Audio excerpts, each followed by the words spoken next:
ne ce malam mutum ne ya samu raka'a biyu daga cikin sallar magariba ko isha, to na ga wasu idan suka tashi ciko raka'o'i biyun sai su yi karatu a bayyane, wasu kuma sai su yi a ɓoye, duka biyun akwai shi ake kira qada da kuma itimam. Wanda zai itimam wato ci gaba yake da sallah ba koma yake da baya irama ba, wanda shi ya fi sauƙin kai a wajen nan. Mai ci gaba din da ya samu sallah nan ne farkonsa, in ka samu liman a raka'a ƙarshe shi ta ƙarshe yake, kai kuma ta wace kake, kai kuma ta farko kake yi. To amma ka ɗauka tun da liman ta ƙarshe yake, ni ma ta ƙarshe nake yi, to in kai ta ƙarshe me za ka yi?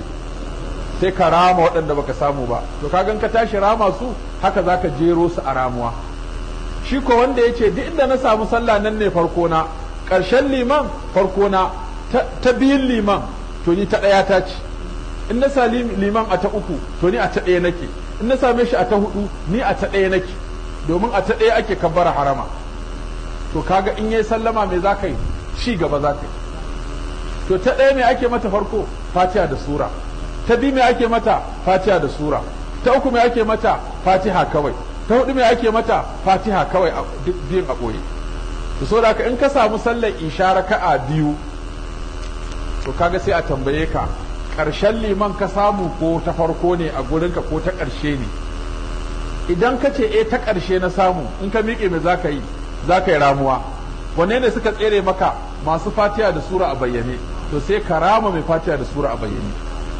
Idan kuma ci gaba kake da sallah, biyun da ka samu na ƙarshen liman kai a gurinka su ne biyun farko, to tun da biyun farko ne, biyun ƙarshen ka ya za su kasance? Masu fatiha ne kawai a asarrance. To wannan shine bambanci. To ya ce wa ma fatakum fa'atimmu, wata wasu ce fa ma fatakum faqadu.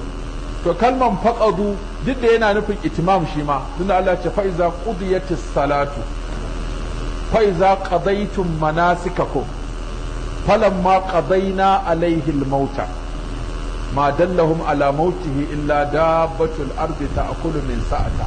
Saboda qada yana nufin itimam. Wa qada rabbuka wa qadayna, ka gani? Saboda haka qada yana nufin itimam. Wasu na kawai bambancin lugha ne, duk ma'anar su ɗaya ne.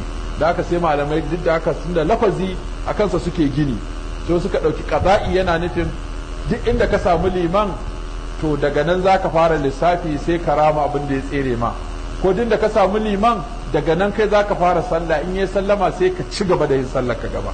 To wannan shine bambanci, wanda kuma sun furin ja yadda ka ci gaba da sallar ya fi ka ce ramuwa kake, don a cikin sallah ita kadai a ce an yi ada'i an yi qada'i suna ga kamar abin yayi tsawo da yawa.